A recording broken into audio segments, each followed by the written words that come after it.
तो दोस्तों, बाबा the explainer हाजिर है और आज मैं एक्सप्लेन करूंगा हाल ही में रिलीज हुई एक तेलुगु हॉरर कॉमेडी मूवी जिसका नाम है गीतांजलि 2, जो कि 2014 में आई गीतांजलि मूवी का सीक्वल है।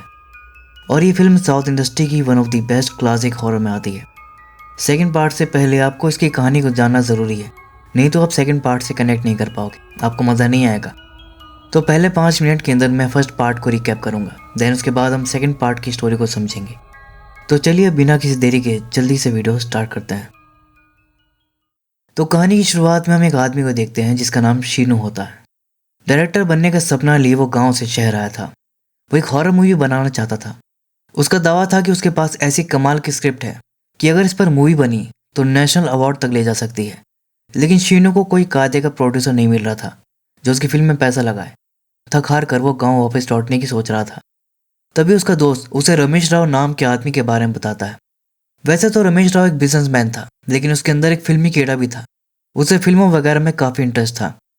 शीनू का दोस्त कहता है कि एक बार उससे बात करके देख ले, अगर उसे तेरी स्टोरी पसंद आ गई तो तेरी फिल्म को पक्का प्रोड्यूस करेगा। फिर शीनू अपनी स्क्रिप्ट लेकर रमेश राव के पास जाता है और उसे कहानी सुनाता है। कहानी में भी जो हीरो का कैरेक्टर था उसे भी शीनू की तरह डायरेक्टर बनना था, जिसके लिए वो गाँव से शहर आता है और रेंट पर एक फ्लैट लेता है जो कि उसे काफ़ी सस्ते में मिल जाता है। वो अपने फ्रेंड के साथ उसी फ्लैट में रहने लगता है। एक रात अंजलि नाम की लड़की वहाँ आती है। वो कहती है कि इस फ्लैट में मेरे दोस्त रहते थे, मैं उन्हीं से मिलने आई थी। हीरो से बताता है लेकिन कुछ दिनों से तो अब मैं ही यहाँ रह रहा हूँ। वो उसे कॉफ़ी के लिए पूछता है। अंजलि कहती है कि कॉफ़ी तो मेरी बड़ी कमज़ोरी है। हीरो की कॉफ़ी उसे इतनी पसंद आती है कि अंजलि हर रात उसके घर कॉफ़ी पीने आती थी। इन दोनों की काफ़ी अच्छी दोस्ती भी हो जाती है। लेकिन फिर बाद में हीरो को पता चलता है कि उसका फ्लैट हॉन्टेड है। कुछ टाइम पहले इसी फ्लैट में गीतांजलि नाम की लड़की ने खुद को फांसी लगाकर सुसाइड कर लिया था। गीतांजलि की फ़ोटो देखकर वो हैरान रह जाता है, क्योंकि वो अंजलि की ही फ़ोटो थी। वो कहता है ये कैसे हो सकता है, ये लड़की तो जिंदा है। ये रोज़ रात को यहाँ कॉफ़ी पीने आती है। उसके दोस्त कहते हैं कि इसका मतलब वो पक्का भूत होगी, तभी तो रात में आती है। गार्ड भी उन्हें बताता है कि ये सच है कि लड़की 3 महीने पहले मर चुकी है। और ये सब जानकर हीरो और उसका दोस्त बहुत डर जाते हैं। यहाँ शीनू बताता है कि ये कोई कहानी नहीं है, बल्कि ये सब उसके साथ रियल में हुआ है और इसी पर वो फिल्म बनाना चाहता है। रमेश राव को शीनू की स्टोरी और उसका आइडिया काफ़ी पसंद आता है और वो फिल्म बनाने के लिए तैयार हो जाता है। लेकिन शीनू कहता है कि कहानी तो अभी अधूरी है। रमेश राव कहता है कि एक काम करो, इसे कंप्लीट करने के लिए तुम फिर से उसी फ्लैट में जाओ और गीतांजलि की आत्मा से मिलो, उससे दोस्ती बढ़ाओ, पता करो कि वो क्या चाहती है, उसने तुम्हें ही क्यों चुना। इस तरह तुम्हारी कहानी एक अंजाम तक पहुंच जाएगी। शीनू कहता है हाँ, और वो अंजाम मेरी मौत होगी। मैं ये हरगिज़ नहीं करने वाला। वो साफ मना कर देता है। लेकिन फिर कुछ टाइम के बाद उसे पता चलता है कि जिसे वो गीतांजलि का भूत समझ रहा था वो असल में उसकी जुड़वा बहन अंजलि है। अंजलि उसे बताती है कि पहले पुलिस को लगा था कि गीतांजलि ने सुसाइड किया है, लेकिन जब इन्वेस्टिगेशन हुई तो पता चला कि उसके बॉयफ्रेंड ने ही उसे मारकर इसे सुसाइड जैसा दिखा दिया था। जब मैं उससे मिलने जेल गई तो उसने मुझे कुछ ऐसा बताया जिससे मैं हैरान हो गई। सच्चाई पता लगाने के लिए ही मैं रोज़ रात को कॉफ़ी पीने के बहाने से यहाँ इन्वेस्टिगेशन करने आती थी और इससे उसे पता चला है कि असल में इन सब के पीछे रमेश राव का हाथ है। और ये वही रमेश राव था, शीनू का प्रोड्यूसर। रमेश राव गीतांजलि को पसंद करता था और उसे शादी करने के लिए प्रपोज भी किया था, लेकिन गीतांजलि ने उसे रिजेक्ट कर दिया था क्योंकि वो पहले से ही कमिटेड थी। रमेश राव गीतांजलि से ऑब्सेस्ड हो चुका था और उसे हर हाल में पाना चाहता था। उसने अपनी आदमियों के साथ मिलकर इसी फ्लैट में गीतांजलि और उसके बॉयफ्रेंड पर अटैक कर दिया और हेल्पलेस पड़ी गीतांजलि के साथ गलत काम करने के बाद उसे मारकर फंदे से लटका दिया और ऐसा दिखाया कि गीतांजलि ने सुसाइड किया है। लेकिन पोस्टमार्टम में सामने आ गया कि उसका मर्डर हुआ है और सेक्सुअल असॉल्ट भी। रमेश राव ने पैसों के दम पर गीतांजलि के बॉयफ्रेंड को ही इसमें फंसा दिया। ये सब जानने के बाद शीनू और उसके दोस्त अंजलि के साथ मिलकर रमेश राव को एक्सपोज करने का प्लान बनाते हैं, जिसमें कि अंजलि गीतांजलि के भूत की एक्टिंग करके रमेश राव को डराएगी ताकि डर के मारे वो अपना सच उगल दे और ये सब कुछ रिकॉर्ड कर ले। प्लानिंग तो उनकी काफ़ी सही जा रही थी, लेकिन रमेश राव यहाँ इनसे 2 कदम आगे रहता। वो कहता कि तुम लोग क्या मुझे बेवकूफ़ समझते हो, मेरी ही कहानी सुनाकर मुझे ही फंसाने चले थे। मुझे पहले से ही पता था कि गीतांजलि की एक जुड़वा बहन है। फिर रमेश राव कैमरे के सामने अपना सच कबूल करता है, उन्हें चिढ़ाने के लिए, क्योंकि बाद में तो वो सबको मारने ही वाला था। वो अंजलि से भी कहता है कि उसके साथ भी वही काम करेगा जो गीतांजलि के साथ किया था। लेकिन तभी कहानी में ट्विस्ट आता है क्योंकि जिसे वो नकली भूत यानी कि अंजलि समझ रहे थे वो गीतांजलि की ही आत्मा थी। वो रमेश राव को गिरा गिरा कर मारती है और एंड में उसे मारकर फंदे से लटकाकर चली जाती है और ऐसे वो अपना बदला लेती है। उसके जाते ही अंजलि वहां पर आती है। वो उन्हें बताती है कि मुझे आने में थोड़ी देर हो गई, जिस पर वो सरकास्टिक वे में कहते हैं लेकिन असली वाली टाइम पर आ गई और अपना काम करके चली भी गई। फिर रमेश राव की लाश देखकर अंजलि को काफ़ी सुकून मिलता है। इसके बाद रिकॉर्डिंग वगैरह ये लोग पुलिस को दे देते हैं, जिससे प्रूफ हो जाता है कि ये सब रमेश राव ने ही किया था और गीतांजलि का बॉयफ्रेंड छूट जाता है। रमेश राव की मौत पुलिस के लिए एक मिस्ट्री बन जाती है। सब यही कहते हैं कि गीतांजलि की स्पिरिट ने ही उसे मारा है और ये केस बंद हो जाता है। फिर लास्ट में शीनू को एक बड़े प्रोड्यूसर का फ़ोन आता है जो उसकी कहानी पर फिल्म बनाना चाहता था और इसी के साथ गीतांजलि 1 की कहानी यहीं पर ख़त्म हो जाती है। और अब चलते हैं गीतांजलि 2 की कहानी की तरफ। तो यहाँ पर हम स्वप्ना नाम की लड़की को देखते हैं जो अपने ऑफिस में देर रात तक काम कर रही थी। बाकी के स्टाफ वाले ऑफिस से जा चुके थे, बस स्वप्ना और उसका एचआर ही वहाँ मौजूद थे। स्वप्ना यहाँ पर इसलिए रुकी थी क्योंकि उसे एचआर से अकेले में बात करनी थी। फिर मौका देखकर वो एचआर से बात करने जाती है। स्वप्ना अपने एचआर से रिक्वेस्ट करती है कि यूएस वाले प्रोजेक्ट के लिए वो उसके नाम को रिकमेंड करे। जब एचआर देखता है कि ऑफिस में वो दोनों अकेले हैं तो वो भी इस मौके का फ़ायदा उठाने की सोचता है। वो कहता है ठीक है, मैं तुम्हारा काम कर दूंगा, लेकिन बदले में तुम्हें मुझे खुश करना होगा। और फिर उसके साथ ज़बरदस्ती करने लगता है, जिस पर स्वप्ना उसे ज़ोर से धक्का देकर वहाँ से भाग जाती है। पीछे से एचआर कहता है कि तुमने ये ठीक नहीं किया, अब देखना मैं तुम्हारा करियर कैसे खा जाऊँगा। लेकिन डर तो वो भी रहा था क्योंकि स्वप्ना ने अगर ये बात बॉस को बता दी तो इसी की शामत आ जाएगी। खैर अब वो भी ऑफिस से जाने लगता है, लेकिन अचानक से वहाँ पैरानॉर्मल एक्टिविटी होने लगती है। लाइटें वगैरह फ्लिकर करने लगती हैं और किसी औरत के हंसने की आवाज़ आती है, जिससे डरकर वो तुरंत गेट की तरफ भागता है, लेकिन गेट स्टक हो चुका था। बार बार बटन दबाने पर भी वो नहीं खुलता। बाहर एक गार्ड था जिससे एचआर दरवाज़ा पीट कर मदद मांगने लगता है, लेकिन गार्ड तो किसी से फ़ोन में लगा पड़ा था। फिर एचआर कॉल करने की कोशिश करता है तो उसे पता चलता है कि फ़ोन में तो सिग्नल ही नहीं आ रहे। इससे पहले कि वो कुछ समझ पाता, इतने में कोई आत्मा उसका गला पकड़ लेती है। फिर वहाँ जितने भी वायर्स थे उससे एचआर को लपेटकर बिल्डिंग के बाहर फेंक देती है, जिससे एचआर को फांसी लग जाती है और इसी तरह उसकी मौत हो जाती है। बाकी सबको जब इस बात का पता चलता है कि ऑफिस की आत्मा ने एचआर को मारा है तो वहाँ एक तांत्रिक को बुलाया जाता है। वो तांत्रिक जैसे ही ऑफिस के अंदर कदम रखता है उसे सब दिख जाता है कि यहाँ क्या क्या हुआ है और किसने किया है, और ये कोई और नहीं गीतांजलि ही थी। तांत्रिक सबको बताता है कि आत्मा गीतांजलि नाम की लड़की की है जिसकी मौत कामुकता के कारण हुई थी। मरने के बाद इसे शांति नहीं मिली है और प्रेत योनि में भटक रही है। ऑफिस का मालिक इसका समाधान करने के लिए कहता है। इसके बाद तांत्रिक अपना सेटअप लगाकर गीतांजलि की आत्मा को बुलाता है, जिससे गीतांजलि बहुत गुस्से में उसे मारने आती है। लेकिन जैसे ही वो सामने रखे मिरर के सामने आती है वो उसके अंदर ट्रैप हो जाती है। फिर तांत्रिक उसे सामने रखी गुड़िया के अंदर डाल देता है। फिर तांत्रिक के कहने पर उसके चेले गुड़िया को ले जाकर 2 गज ज़मीन के अंदर गाड़ देते हैं।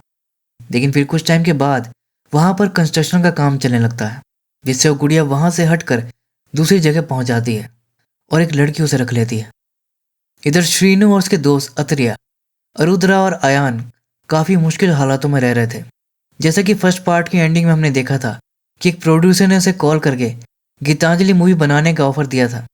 शीनो की मूवी बनी भी और सुपर हिट भी हुई। उसके बाद उसने 3 और मूवी को डायरेक्ट किया, लेकिन तीनों ही लाइन से फ्लॉप रही, जिसके बाद से उसे कोई भी फिल्म नहीं मिल रही। कोई भी प्रोड्यूसर उसके साथ काम करना नहीं चाहता। काफ़ी स्ट्रगल करके शीनो भी अब हार मान चुका है और वो बस अपनी गाँव लौटने की सोच रहा है। लेकिन फिर एक दिन गोविंदा नाम का आदमी उसे कॉल करता है। वो कहता है कि मैं विष्णु सर का सेक्रेटरी हूँ, हमारे सर आपके साथ काम करना चाहते हैं। शीनो को तो यकीन ही नहीं आता, उसे प्रैंक लगता है और कॉल काट देता है। गोविंदा उसे फिर कॉल करता है और कहता है कि मैं कोई मजाक नहीं कर रहा, और यकीन दिलाने के लिए 50,000 सीधा सेंड कर देता है।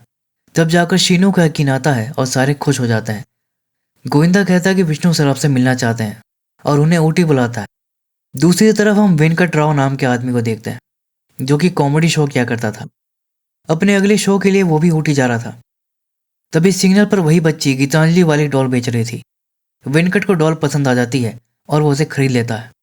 उसके जाते ही वो लड़की पीछे से इस बात पर खुश हो रही थी, क्योंकि वो जानती थी कि वो डॉल शापित और मनहूस है, जिसे उसने अब वेंकट को चिपका दिया था।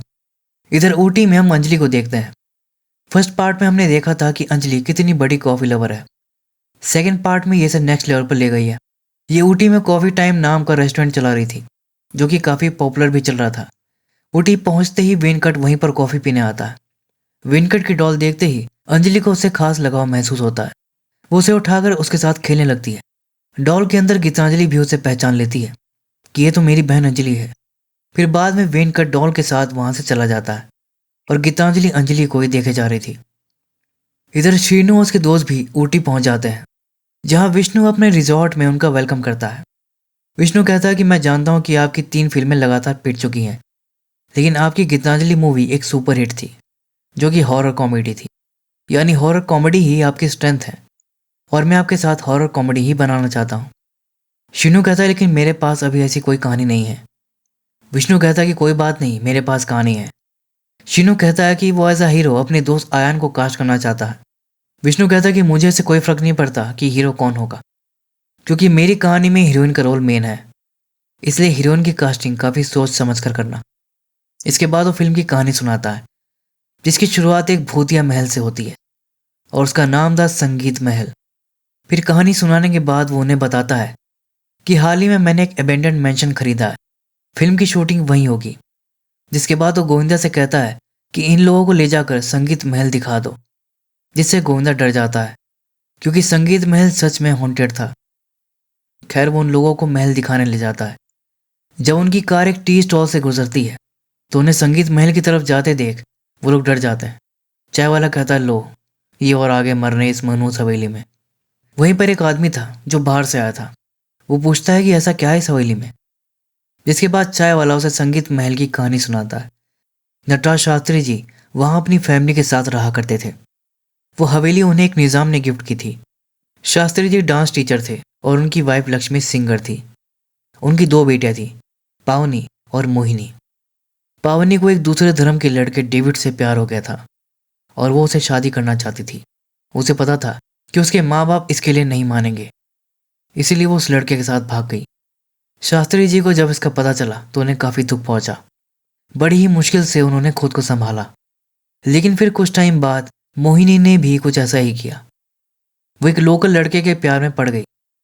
वो भी जानती थी कि घर वाले उसके प्यार को एक्सेप्ट नहीं करेंगे, इसलिए एक रात वो भी घर छोड़कर भागने लगी। लेकिन भागते हुए वह पकड़ी गई। इसके बाद नटराज का गुस्सा उस लड़के पर फूटा। उन्होंने अपने लोगों से उस लड़के को पिटवाया और उसे बेइज्जत किया, जिसके बाद उस लड़के ने खाई से कूदकर अपनी जान दे दी। मोहिनी ये झेल नहीं पाई।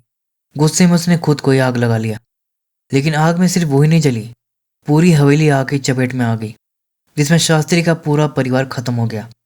यह हादसा 8 अगस्त 2012 को हुआ था। फिर कुछ टाइम बाद संगीत महल को एक गेस्ट हाउस में बदल दिया गया, लेकिन यह गेस्ट हाउस 3 साल से ज़्यादा नहीं चला। चाय वाला यहाँ 3 हादसों का जिक्र करता है, जिस दौरान हम देखते हैं कि 8 अगस्त 2014 को एक कपल वहाँ रहने आता है। लड़का कुछ सामान लेने बाहर जाता है। जब वो वापस आता है तो रूम में उसकी गर्लफ्रेंड उसका वेट करते हुए गाना गुनगुना रही थी और वो लड़का उसे बातें करने लगता है। उसकी बातों से पता चलता है कि ये उस लड़की को भगा कर यहाँ लाया था और इस बात पे वो काफ़ी खुश भी हो रहा था। लेकिन दूसरी पल उसकी खुशी खौफ में बदल जाती है, क्योंकि वो उसकी गर्लफ्रेंड नहीं थी, बल्कि शास्त्री की पत्नी लक्ष्मी की आत्मा थी। उसने सब कुछ सुन लिया था और वो बहुत गुस्से में थी। दूसरी पल वो उसकी गर्दन ही उड़ा देती है। तभी उसकी गर्लफ्रेंड आकर ये सब देख लेती है और डर के मारे वहाँ से भाग जाती है। बाहर जाकर वो सबको ये बताती है, लेकिन कोई भी उसकी बात पर यकीन नहीं करता। फिर ठीक इसके 1 साल बाद यानी कि 8 अगस्त 2015 को एक और कपल वहाँ रहने आता है और ये लोग भी भाग कर ही आए थे। सामान रखने के लिए जैसे ही ये लड़की अलमारी खोलती है तो अंदर मोहिनी की आत्मा बैठी थी। वो कहती है कि यहाँ से भाग जाओ। वो उन्हें वार्न करना चाह रही थी, लेकिन वो लड़की ये समझ नहीं पाती, उल्टा उससे डर जाती है और अपने बॉयफ्रेंड को बताती है कि अलमारी में भूत है। लेकिन जब उसका बॉयफ्रेंड देखता है तो वहाँ कोई नहीं था। वो कहता है कि ये तुम्हारा वहम है और कुछ नहीं। इसके बाद वो लड़की नहाने चली जाती है और लड़का फ़ोन पर अपने दोस्त से बातें करने लगता है। इससे पता चलता है कि उस लड़के से प्यार करता ही नहीं और ना ही वो उससे शादी करने वाला है। वो तो बस मज़े ले रहा था। लेकिन ये सब लक्ष्मी की आत्मा सुन लेती है और चमकिया की डायन की तरह उसकी मुंडी 180 डिग्री घुमा देती है। वापिस आकर उसकी गर्लफ्रेंड ने देखती है तो चीखते हुए वहाँ से भाग जाती है। फिर अगले साल 8 अगस्त 2016 को एक और कपल फांसी से लटके हुए एक कमरे में पाए गए। इसके बाद से सब ने मान लिया कि गेस्ट हाउस हॉन्टेड है और उसे बंद कर दिया गया। रात के टाइम अक्सर वहां से अजीबोगरीब आवाजें आती हैं, किसी के गाने की तो कभी किसी के रोने की। चाय वाला बताता है कि हाल ही में विष्णु नाम के एक बिजनेसमैन ने इसे खरीदा है। सुना है वो वहां फिल्म बनाना चाहता है। वो नया आदमी तो हवेली की सारी कहानी जान गया था, लेकिन इधर इन लोगों को कुछ भी पता नहीं था। गोविंदा इन्हें कुछ बताता भी नहीं, क्योंकि अगर इन्हें पता चला कि हवेली सच में हॉन्टेड है तो ये यहाँ शूटिंग नहीं करेंगे। शीनू को तो लोकेशन बहुत पसंद आती है। वो कहता है ये तो ऐसा लग रहा है जैसे सच में कोई भूतिया हवेली हो। फिर जैसे वो लोग अंदर जाकर गेट खोलते हैं तो अचानक से सामने एक आदमी को देखकर डर जाते हैं और उसे भूत समझकर वहां से भागने लगते हैं। गोविंदा बताता है कि वो भूत नहीं है, वो यहाँ का केयर टेकर है। जिसके बाद वो निश्चिंत होकर अंदर जाते हैं और अंदर घूमने लगते हैं। फिर सीढ़ियों से ऊपर की तरफ आकर शीनू जैसे ही दरवाज़ा खोलता है तो सामने वही केयर टेकर खड़ा था, जिससे वो फिर डर जाते हैं। शीनू कहता है कि अभी तो ये नीचे था, एकदम से ऊपर कैसे आ गया, कहीं ये भूत तो नहीं है। शीनू कहता है चल अपनी लुंगी उठाकर दिखा। अतिरिय कहता है भाई क्या बोल रहा है, ये शौक तुमने कब से पाल लिए। शीनू कहता है अरे भाई मुझे उसके पैर देखने हैं, उल्टे हैं कि सीधे। केयर टेकर उन्हें लुंगी उठाकर दिखाता है, तब जाकर उन्हें तसल्ली मिलती है। फिर वो बाकी एरिया को एक्सप्लोर करने लगते हैं, लेकिन डर तो उन्हें अभी भी लग रहा था। जिस पर आयन अपनी जेब से एक नींबू निकालता है। वो कहता है कि एक बाबा का दिया सिद्ध किया हुआ नींबू है, इसे दूर फेंकने के बाद अगर ये वापस लौटा तो समझ लेना कि यहाँ भूत है, नहीं लौटा तो मतलब ये जगह सेफ है। ये बोलकर वो नींबू फेंक देता है। फिर वो देखते हैं कि नींबू लौटता है कि नहीं, लेकिन नींबू नहीं लौटता। तब जाकर इनकी जान में जान आती है। शीनू विष्णु को कॉल करके कह देता है कि लोकेशन बहुत बढ़िया है, हम यहीं शूटिंग करेंगे। लेकिन तभी दूसरी तरफ हम देखते हैं कि वो नींबू अब वापस लौट आता है, जिसे ये लोग नोटिस नहीं करते। इधर वेंकट अपना शो करने आया हुआ था। सामने शो का ऑर्गेनाइजर राकेश अपनी सेक्रेटरी के साथ बैठा हुआ था। बार बार बहाने से वो उसे छुए जा रहा था। डॉल के अंदर गीतांजलि ये देखकर गुस्सा हो जाती है। वो कहती है अबे साले हाथ छोड़ उसका, ठरकी कहीं के। बाकायदा नाम लेकर वो उसे सब बोलती है। सबके सामने उसकी फजीहत हो जाती है और सब उस पर हंसते हैं। वेंकट चौंक जाता है कि ये डॉल कैसे बोल रही है, लेकिन बाकी सब तो इसे वेंकट का ही जोक समझ रहे थे। राकेश को वेंकट पर बहुत गुस्सा आता है। वो अनाउंसर को शो बंद करने का इशारा देता है। अनाउंसर जाकर कहती है तो आज का शो यहीं खत्म हुआ, आप सबका शुक्रिया। वेंकट कहता है लेकिन ऑडियंस तो वंस मोर कह रही है। अनाउंसर कहती है अभी यहाँ से नहीं गया तो तू नो मोर हो जाएगा। ये सुनकर वेंकट उसकी बात मान लेता है। फिर उसे बैक स्टेज बुलाकर राकेश उसकी क्लास लेता है कि साले मेरे ही शो में मेरा ही मजाक बनाता है। वेंकट कहता है कि ये सब मैंने नहीं किया, वो गुड़िया अपने आप बोल रही थी। जिस पर वो राकेश से और गाली खाता है। बिना पेमेंट किए ही राकेश उसे बेइज्जत करके भगा देता है। जिसके बाद वेंकट डॉल पर गुस्सा करता है। कहता है कि तुम एक मनहूस गुड़िया हो, जब से मेरे पास आई हो मेरे साथ कुछ भी अच्छा नहीं हो रहा। इसके बाद वो डॉल को खिड़की से नीचे खाई में फेंक देता है। फिर अगले दिन जब वो सोकर उठता है तो बगल में फिर से उस डॉल को देखकर डर जाता है और सोचने लगता है कि इस भूतिया डॉल से मैं अपना पीछा कैसे छुड़ाऊं।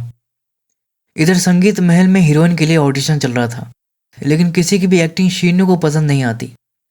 तभी विष्णु उसे कॉल करके बताता है कि मुझे फिल्म की हीरोइन मिल गई है। रास्ते में मेरी नज़र एक लड़की पर पड़ी। अपनी फिल्म के लिए मुझे जैसी लड़की चाहिए थी वो उसके लिए बिल्कुल परफेक्ट है।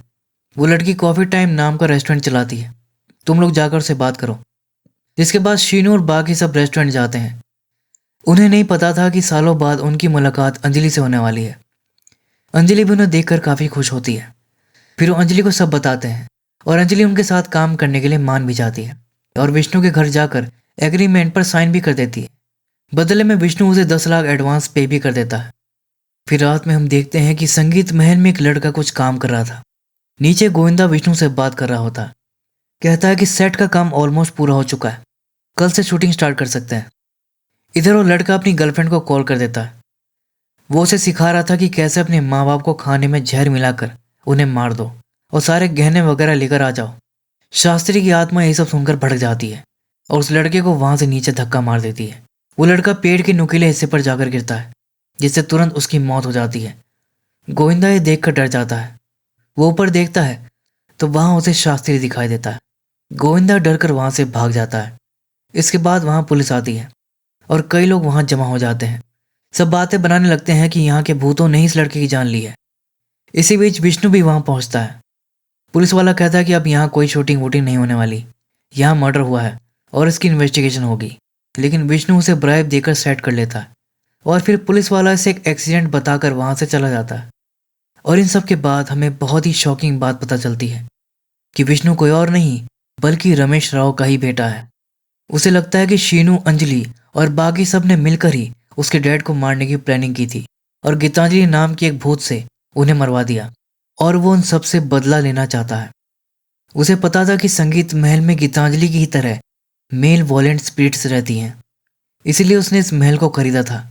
शीनू और उसके दोस्तों को बहाने से यहाँ लाना, गीतांजलि को ही हीरोइन कास्ट करना और संगीत महल में शूटिंग करवाना, ये सब विष्णु का सेटअप था जिससे ये लोग यहाँ के भूतों के द्वारा मारे जाएं, उसी तरह जैसे इन्होंने उसके डैड को एक भूत से मरवाया था। विष्णु का मानना है कि उसके डैड की आत्मा को तब तक शांति नहीं मिलेगी जब तक उनके कातिल जिंदा हैं। उनके मरने के बाद ही वो अपने डैड की अस्थियों को गंगा में बहाएगा। दूसरी तरफ हम वेंकट राव को देखते हैं। वो अभी भी सोच रहा था कि इस गुड़िया से मैं अपना पीछा कैसे छुड़ाऊं। तभी उसे एक आइडिया आता है और गुड़िया को उठाकर आग में डाल देता है। अगले दिन वो उठी छोड़कर ही जाने लगता है, लेकिन पैकिंग करते वक्त जब वो बैग खोलता है तो वो क्या देखता है कि डॉल उसके अंदर बैठी थी। इन सब से वेंकट बहुत परेशान हो जाता है। वो सीधा डॉल से ही कहता है कि आखिर तुम्हें मुझसे चाहिए क्या, मेरे पीछे क्यों पड़ी हो। गीतांजलि कहती है कि मेरी बहन अंजलि मुसीबत में है, मुझे उसके पास लेकर जा, फिर मैं तेरा पीछा छोड़ दूंगी। इधर शूटिंग के लिए कैमरामैन भी टीम को ज्वाइन करता है जिसका नाम था किलर नानी। दूसरी तरफ वेंकट डॉल को लेकर रेस्टोरेंट पहुंचता है, लेकिन वहां उसे पता चलता है कि रेस्टोरेंट तो बंद है। आसपास के लोगों से वो अंजलि के बारे में पूछता है, लेकिन कोई भी उसे ठीक से कुछ नहीं बताता। खैर इधर शूटिंग का काम स्टार्ट हो जाता है। शीनू उन्हें सीन समझाता है जिसमें कि अंजलि पावनी का ही रोल कर रही थी। विष्णु ने जानबूझकर उन्हें ऐसी स्क्रिप्ट दी थी जिससे यहाँ के भूत भड़क जाएं। खैर सीन में अंजलि का कहना था कि महल में भूत है, लेकिन बाकी सबका कहना था कि भूत भूत नहीं होते। अब उन्हें यकीन दिलाने के लिए अंजलि ओइजा बोर्ड का यूज करके भूतों को बुलाती है। पीछे से 2 क्रू मेंबर को ग्लास को स्टिंग की हेल्प से मूव करके यस पर लाना था, लेकिन इन दोनों की बेवकूफ़ी से स्टिंग पहले ही टूट जाता है और ग्लास अपने आप मूव करके यस पर चला जाता है। शीनो खुश होकर सीन कट कर देता है और उन्हें शाबाशी भी देता है, लेकिन वो उसे असली बात नहीं बताते। वो तो खुद कंफ्यूज थे कि ग्लास अपने आप कैसे हिला। उन्हें लग रहा था कि कहीं ये जगह सच में हॉन्टेड तो नहीं है। अब इसका पता लगाने दोनों रात को फिर से ouija बोर्ड का यूज करने की सोचते हैं, लेकिन तभी शीनू और बाकी सब भी वहां पर आ जाते हैं और पूछते हैं कि तुम दोनों यहाँ क्या कर रहे हो। तब दोनों उन्हें असली बात बताते हैं कि वो गिलास हमने नहीं लाया था, बल्कि वो अपने आप मूव किया था।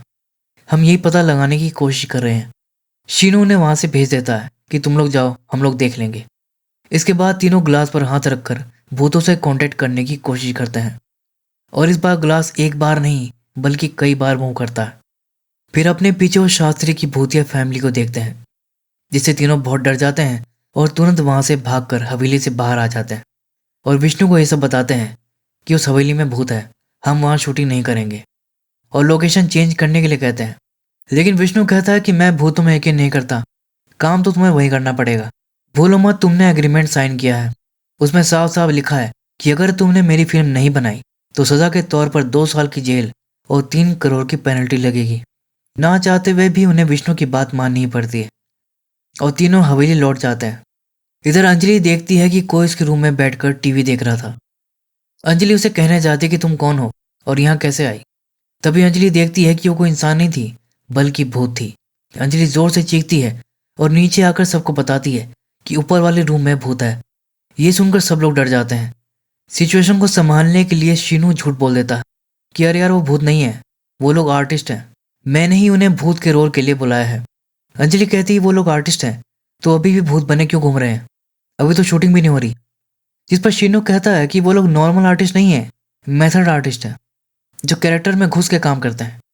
अंजलि कहती है जैसे डार्क नाइट का हीथ लेजर 2 साल तक जोकर के गेटअप में रहा था कैरेक्टर में घुसने के लिए, मैं समझ गई। इसके बाद सब रिलैक्स होकर अपने अपने रूम में चले जाते हैं। किलर नानी अपने रूम में बैठकर ड्रिंक करने लगता है। तभी नटराज की आत्मा वहां पर आती है। किलर नानी उसे आर्टिस्ट समझकर उससे बातें करने लगता है। इधर सोते सोते अंजलि नोटिस करती है कि लक्ष्मी टीवी देख रही थी। फिर वो भी उससे बात करने लगती है और अपना एल्बम दिखाने लगती है।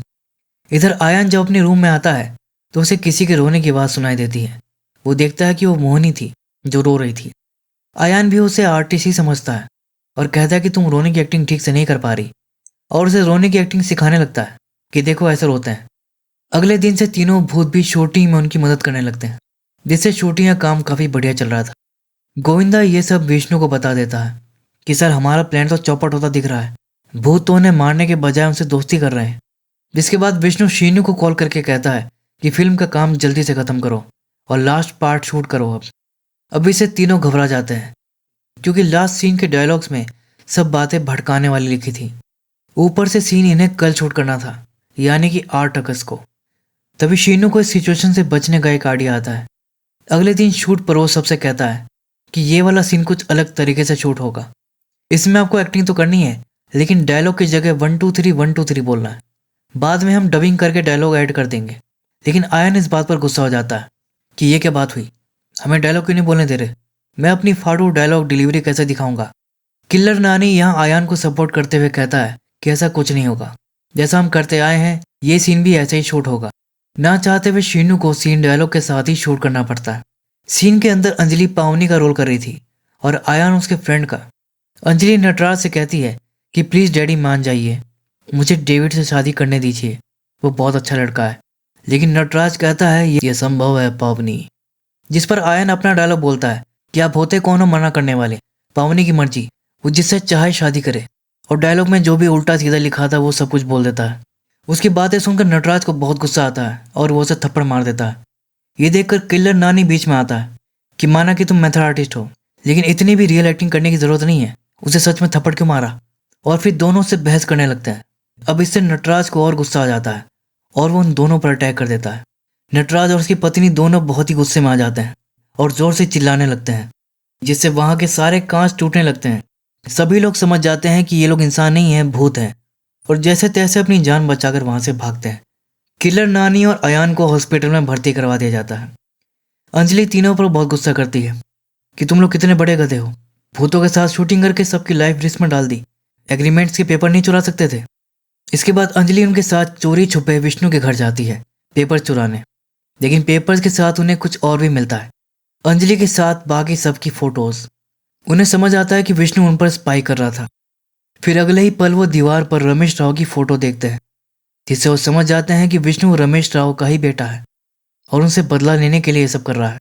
इतने में विष्णु अपने घर आता है और सब वहां से भाग जाते हैं। इधर रमेश राव की आत्मा बहुत गुस्से में आ जाती है, जिससे मटकी कांपने लगती है और गिरकर टूट जाती है। उसके अंदर से रमेश राव की आत्मा बाहर आकर विष्णु को पोजेस कर लेती है, जिसके बाद पोजेस्ड विष्णु सबको मारने आता है। उसे अपना पीछा करता देख सब भागकर एक मेले में जाकर छुप जाते हैं। विष्णु भी उन्हें ढूंढता हुआ मेले में आ जाता है। फिर रमेश राव की आत्मा विष्णु से निकलकर आसपास के लोगों को बारी बारी से पोजेस करके उन्हें ढूंढने लगती है। इसी दौरान रमेश राव की आत्मा उनके पास के एक आदमी तक पहुंच जाती है और वो लोग पकड़े जाते हैं। वो पोजेस्ड आदमी उन पर अटैक करने आता है, लेकिन किसी तरह वो लोग बचकर निकल जाते हैं।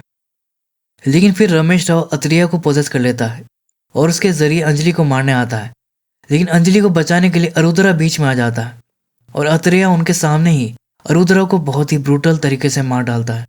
लेकिन फिर दूसरे ही पल अत्रेया उनसे कहता है कि ये मैंने नहीं किया, ये मुझसे कोई करवा रहा था। इसी दौरान रमेश राव की आत्मा वहां मौजूद एक आंटी के अंदर आ जाती है और अत्रेया को भी खत्म कर देती है। अब दोनों वहां से भी भागते हैं और एक स्टेज की तरफ आ जाते हैं। इत्तेफाक से वेंकट भी डॉल के साथ वहां बैठकर शो देख रहा था। उसी वक्त गीतांजलि अंजलि को भागते हुए देख लेती है और वेंकट से कहती है कि मुझे उसके पास लेकर चलो। इधर ये लोग छुपते फिर रहे थे, तभी वेंकट डॉल लेकर उनके पास आता है। उन्हें लगता है कि इसे भी रमेश राव ने पोजेस किया है और शीनू उसे मारने आता है। वेंकट कहता है कि तुम लोग गलत समझ रहे हो, मैं तुम्हें डॉल देने आया था, इसके अंदर तुम्हारी बहन गीतांजलि की आत्मा है, और उन्हें डॉल देकर भाग जाता है। जिसके अगले ही पल गीतांजलि की आत्मा डॉल से निकलकर अंजलि के अंदर आ जाती है और स्टेज पर आकर वो उसी की तरह डांस करने लगती है। रमेश राव उसे देखते ही पहचान लेता है कि ये तो गीतांजलि है और स्टेज पर चला जाता है। फिर डांस करने के दौरान गीतांजलि बहाने से उसे मारने आती है, लेकिन रमेश राव उसका हाथ पकड़ लेता है और उल्टा उसे ही मारकर उड़ा देता है, जिससे वहां पर शॉर्ट सर्किट हो जाता है और सब लोग वहां से भागने लगते हैं। इसी बीच शीनू रमेश राव से लड़ने आता है, लेकिन रमेश राव उसे भी मारकर बेहोश कर देता है। और इन सब के बाद रमेश राव और गीतांजलि का आमना सामना होता है, जिसमें रमेश राव गीतांजलि पर भारी पड़ता है और उसे गिरा गिरा कर मारता है। और एंड में उसे रॉड से मारने आता है। लेकिन तभी गीतांजलि कमबैक करती है और एक मिरर की हेल्प से रमेश राव की आत्मा को उसमें ट्रैप कर देती है, जैसे उस तांत्रिक ने किया था, और लात मारकर विष्णु को उड़ा देती है। फिर मिरर से रमेश राव की आत्मा निकालकर एक क्लाउन डॉल में डाल देती है। इधर एक त्रिशूल पर गिरने की वजह से विष्णु भी मारा जाता है और एंड में गीतांजलि की स्पिरिट अंजलि को छोड़कर चली जाती है। और इसी के साथ ये फिल्म यहीं पर दी एंड हो जाती है। तो दोस्तों, ये थी गीतांजलि 2 मूवी की एक्सप्लेनेशन। उम्मीद है कि वीडियो आपको पसंद आई होगी। तो फिर मिलूंगा अगली वीडियो में। तब तक के लिए take care and keep watching.